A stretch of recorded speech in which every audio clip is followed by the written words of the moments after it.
Hi guys, welcome to my channel. In this episode ay pag-uusapan natin ang tungkol sa fake booking. Ang fake booking ay isa sa pinaka-hassle na pinagdadaanan nating mga food panda rider. Bukod sa nasasayang ang oras natin, ay pwede rin tayong mag-abono dito. Bakit nga ba nangyayari ang fake booking? At sino nga ba ang mga posibleng gumagawa nito? Pag-usapan natin yan. Ang fake booking ay isang scam or panloloko. Ito ang mga posibleng senaryo ng isang fake booking. Unintentional fake booking. Ito yung fake booking na hindi sinasadya, lalo na sa mga customer natin na hindi masyadong maalam sa pag-order sa Foodpanda. Halimbawa nito ay nagkamali sila ng paglalagay ng PIN kapag hindi nila kabisado yung lugar kung nasaan sila. Or kapag hindi rin sila ganun kagaling sa pag-order dahil hindi sila marunong masyado mag-cellphone at first time silang o-order ng Foodpanda. Ilan lang to sa mga senaryo ng unintentional fake booking. Ito yung fake book na talagang hindi naman nila intensyon. Kaya nakakancel ang order dahil hindi na sila mahanap ng Foodpanda rider or hindi na rin sila makontak. Isa pang uri ng fake book ay ang sabotage fake booking. Ito yung mga sinasabi nila na may galit sa Foodpanda or nagtitrip lang.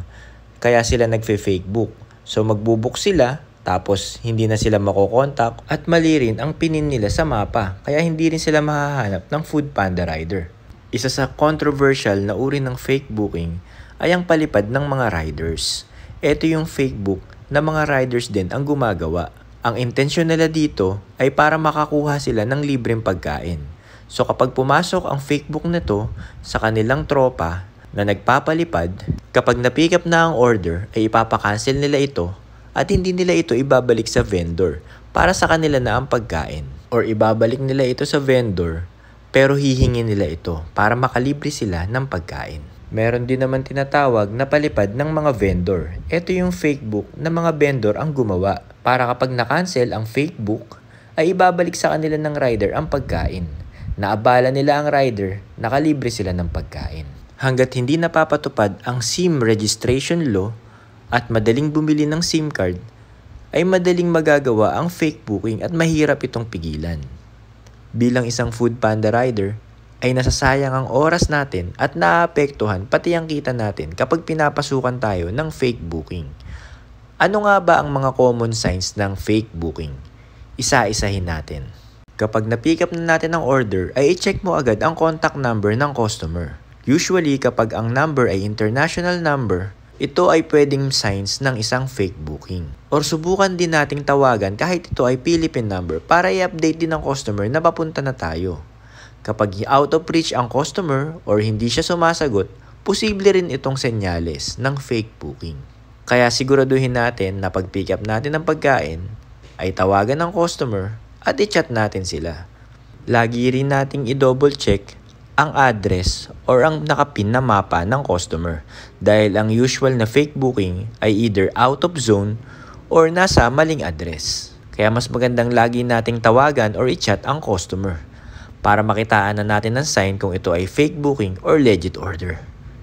Ano naman ang gagawin natin bilang Foodpanda rider kapag nakakita tayo ng signs na ang order na dala natin ay isang fake booking? Halimbawa, kung hindi natin makontak ang customer or hindi natin makita yung mapa, i-chat agad natin ang dispatcher. Ang dispatcher naman ang tatawag sa customer. At kapag hindi nag-reply ang customer sa'yo at sa dispatcher, ay makakancel na ang order within 4 to 5 minutes. Kapag na-cancel na ang order, ay sasabihan ka ng dispatcher na isoli mo ang pagkain sa vendor. At picturean mo dapat ang pagkain kasama ang manager or crew para proof na isinoli mo talaga ang pagkain. Ang fake booking nga pala at ang cancelled order ay nakakaapekto sa performance nating mga Foodpanda rider kahit na wala naman tayong kasalanan. Nakakababa ito ng batch natin. Kaya meron tayong mga ka-Foodpanda rider na kapag nakareceive ng fake booking at kaya naman nilang abunuhan, ay inaabunuhan na lang nila ang order at inuuwi na lang nila ito. Pwede rin tayong humingi ng tulong sa mga tropa nating Foodpanda rider para makapag-ambagan at mabili ang fake booking. Isa itong way para hindi na maapektuhan ang ating batch. So hanggang dito na lang mga kapanda. If you have some suggestions, just leave it at the comment section. And don't forget to subscribe to my channel. Hanggang sa muli mga kapanda. ride safe.